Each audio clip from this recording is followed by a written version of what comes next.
बच्चों, आज के वीडियो में हम घन और घनमूल से संबंधित कुछ और क्वेश्चंस करेंगे। अब देखिए, यहाँ पर घन का मतलब तो आप पहले वीडियो में समझ ही गए होंगे कि जो संख्या अंदर दी है उसकी उसी संख्या से 3 बार गुणा। अब देखिए, यहाँ पर 9 का घन आपको पता ही है, कैसे निकालेंगे 9 का घन। मैंने आपको बताया था कि आप 1 से लेकर 10 तक के घन याद कर लें। 9 का घन होता है 729। अब इस माइनस का क्या करें? 9 का घन तो पता है, लेकिन माइनस, देखिए माइनस 3 बार, अगर 2 बार माइनस माइनस की गुणा हो रही है तो क्या आता है? प्लस। और फिर उस प्लस की अगर हम माइनस से वापस गुणा करेंगे तो क्या हो जाएगा? माइनस। ठीक है, तो अगर ऑड नंबर में है यहां पर घात तो माइनस ही रहेगा। अगर इवन नंबर में यहां घात है यानी सम, घात सम है, सम संख्या, तो क्या होगा? माइनस का प्लस हो जाएगा। लेकिन घात विषम संख्या है तो क्या होगा? माइनस। तो यहां घात विषम संख्या है, 3 एक विषम संख्या है, तो यहां -729 आएगा। अगला देखिए, यहां पर ये क्या निकालना है? घन की घनमूल। ये घनमूल है क्योंकि इसका मतलब घात तिहाई, इसका मतलब ये इस तरीके से है, घनमूल -1728। अब इसको कैसे निकालेंगे? तो एक गुणनखंड विधि है जो कि आप यूज करते हैं। गुणनखंड आपको निकालना पता है, पेयरिंग करते हैं और उनमें से पेयर में से 3-3 की पेयरिंग करते हैं और एक एक ले लेते हैं, वो घनमूल होता है गुणनखंड विधि से। तो अभी मैं आपको कंपेयर करके दिखाती हूँ कि गुणनखंड विधि और वैदिक विधि में आप कौन सा यूज करना चाहेंगे। तो डेफिनेटली आप वैदिक यूज करना चाहेंगे, लेकिन फिर भी मैं आपको दिखा देती हूँ। तो जो अब एक बात तो आपको तय हो गई कि माइनस तो आएगा ही आएगा, क्योंकि घनमूल है 3 बार, तो माइनस आपका आएगा ही आएगा। आपने माइनस लिख लिया, ठीक है। आगे क्या करते हैं? अब देखिए, 1728 का अगर आप गुणनखंड विधि करते हुए आ रहे हैं जो कि किताबों में है, उससे करते हैं तो 2 से करेंगे। 2 अट्ठे 16, 2 छंग 12, 2 चौक 8, फिर 2 चौक 8, 2 तिया 6, 2 दूनी 4, फिर 2 से करेंगे, 2 दूनी 4, 2 एक कम 2, 2 छंग 12, फिर 2 से करेंगे, भाग देंगे तो 2 एक कम 2, 2 यहाँ 0 आएगा, फिर 8, और फिर 2 पंजे 10, 2 चौक 8, फिर 2 से करेंगे। अब देख रहे हैं टाइम भी आपका लग रहा है। 2 दूनी 4, 2 सत्ते 14, फिर 3 नैम 27, 3 तिया 9। ये पेयर हुआ, ये पेयर हुआ, ये पेयर हुआ, और आपकी पेयरिंग में से एक एक निकाल लीजिए। 2 गुणा 2 गुणा 3, यानी 2 दूनी 4 तिया 12, -12 का घनमूल, ये -1728 का घनमूल -12 होगा। ये तो आपका है, ये सरल था और 2 से कट रहा था, लेकिन अगर बड़ी संख्या होती तो यहां पर दिक्कत आती। अब आपको करना क्या है? वैदिक सीखिए। वैदिक में क्या करते हैं, इस पे एक वीडियो इससे पहले मैंने डाला हुआ है, आप उसको देख लीजिएगा। फिर भी मैं एक बार बता दे रही हूं। 1 का घन होता है 1, ये आपको पक्का याद होना चाहिए।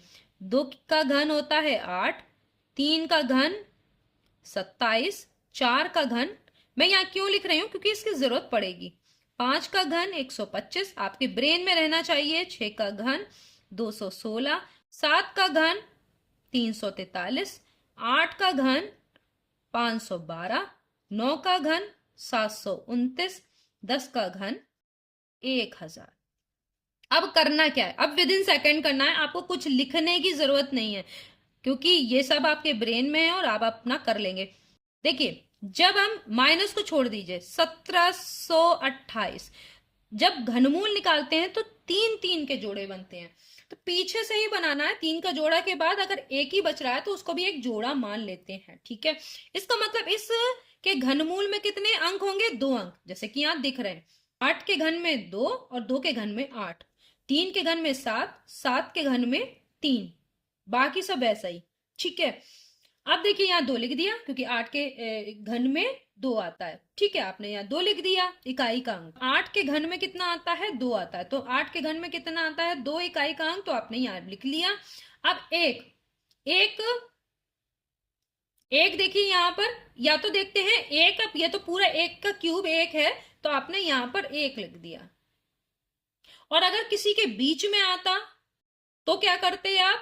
तो आप देखते छोटा जो होता है वो यहाँ पे लिख देते। तो यहाँ पर 1 का घन 1 है तो आपने 1 को लिख दिया। तो ये 12 आ गया आपका सीधा सीधा।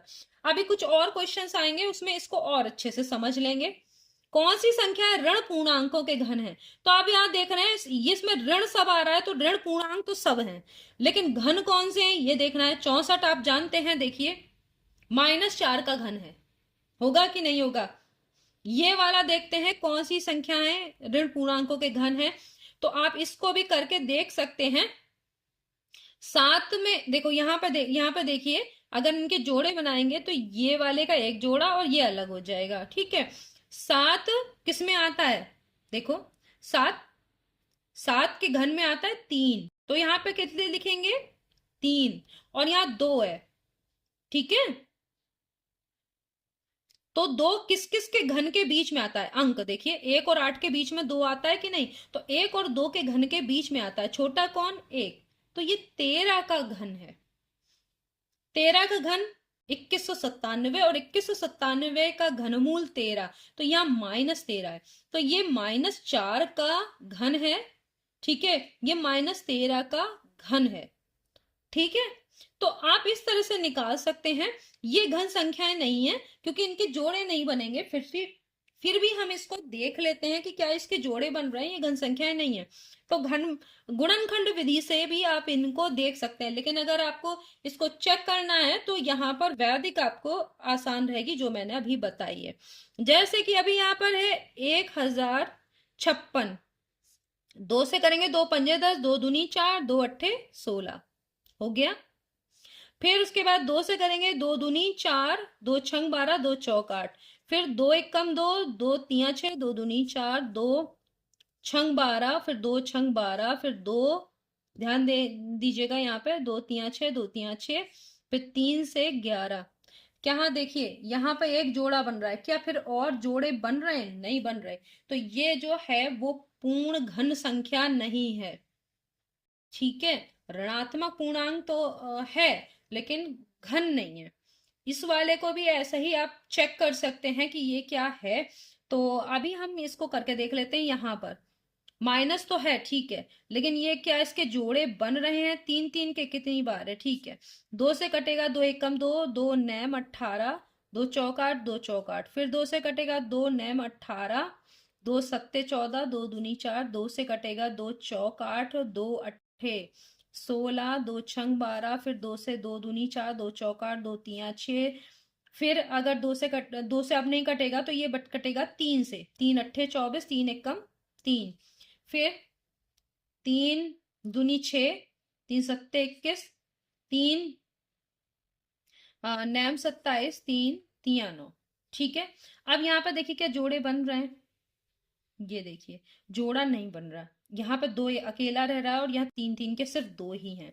तो इसका मतलब है ये भी घन संख्या नहीं है। ऋण पूर्णांकों का घन ये भी नहीं है, ये भी नहीं, ये दोनों है। कौन कौन से? -64 आपका आंसर होगा, -2197, ये दोनों आपका राइट आंसर है। अब देखिए ये वाला 27, आप जानते हैं 3 का घन होता है 27, तो 27 का घनमूल कितना हो जाएगा? 3। ये तो आपका ऐसे ही निकल आया। इस वाले को निकालना है तो देखिए माइनस तो आएगा, ठीक है, तो यहां माइनस लगा दिया। माइनस इसलिए आएगा कि जो संख्या यहां पर आएगी उसका 3 बार गुणा करने पर ये आएगा। तो अगर माइनस उस संख्या में है तभी यहां पर माइनस आ सकता है, क्योंकि 3 बार जब गुणा करेंगे तो 2 बार का माइनस प्लस हो जाएगा और 1 बार माइनस रहेगा। ये ऋणात्मक संख्या का ही घन है, क्योंकि तभी तो इसका घनमूल ऋणात्मक संख्या ही निकलेगी, ठीक है। दोनों ही चीजें हैं। तो क्योंकि ऋणात्मक संख्या का घन ऋणात्मक ही होता है, धनात्मक संख्या का घन धनात्मक होता है, ठीक है। ये आप ध्यान रखिएगा, ऋणात्मक संख्या का घन ऋणात्मक, धनात्मक संख्या का घन धनात्मक। यहां पर आप क्या करेंगे?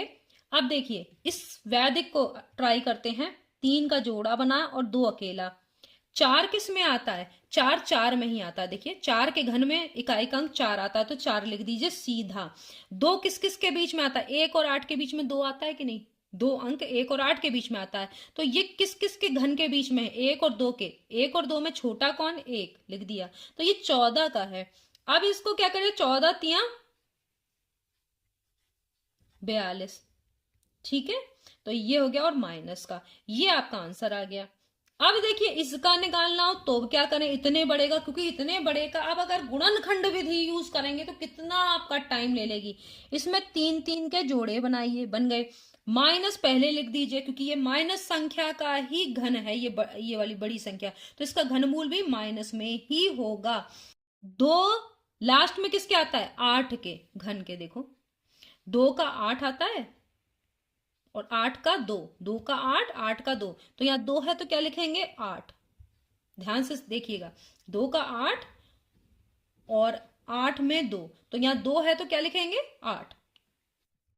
अब 474 है, 474 किस किस के बीच में आता है, तो देखिए 474 आता है 343 और 512, यानी 7 के घन और 8 के घन के बीच में आता है कि नहीं आता। देखिए 400, ये 74 है, वो 343 और 512, यानी 7 का घन और 8 के घन के बीच में, इन दोनों के बीच में। तो छोटा कौन, जो छोटा है वो लिख दीजिए। तो ये 78 माइनस 78 का घन है ये संख्या, और इस संख्या का घनमूल माइनस 78। देखिए डायरेक्ट निकल गया, आपने कुछ नहीं किया, बस देखा। इसमें ये वाले को गुणा करनी है 729 के घनमूल से। तो देखो क्या करना है, ये भी घनमूल निकाला तो घनमूल इस वाली ही संख्या, ये एग्जैक्ट वही संख्या है, तो आपने माइनस 78 कर दिया। 729 का घनमूल कितना होता है 9, क्योंकि 9 का घन 729 है। ध्यान दीजिए यहाँ पे। अब इन दोनों की गुणा कर दीजिए, तो समझ में आया कि क्या कर रहे हैं हम। 9 अट्ठे 72, 7 बचा, 9 सत्ते 63, 63 में आप 7 और जोड़ें तो क्या हो गया 70। तो आपका ये वाला सवाल हो गया। अगला सवाल है 27/125 को घात संकेत पद्धति में, ये क्या होता है, ये बहुत इजी है, इसे घात रूप में लिखना है। घात संकेत पद्धति का मतलब घात रूप में। तो ये देखिए 27 क्या है, 3 गुणा 3 गुणा 3 है, यानी 3 का घन है 27, और 5 का घन है 125। आपको ये पता ही है, देखिए आपको ये याद होना चाहिए, तो देखिए कितना फायदा होगा आपको। और उसको इस तरह से लिख सकते हैं 3/5 की पूरा घात 3, क्योंकि 3 की घात भी 3 है, 5 की घात भी 3, तो इसको ऐसे रूप में भी लिख सकते हैं। ये हो गई आपकी घात पद्धति। तो आपने समझ लिया होगा कि किस तरीके से हम इन क्वेश्चंस को कर सकते हैं। नेक्स्ट वीडियो में इससे संबंधित कुछ और क्वेश्चंस लेके आएंगे अलग अलग टाइप के, ताकि आप उसे कर सके। तब तक के लिए धन्यवाद।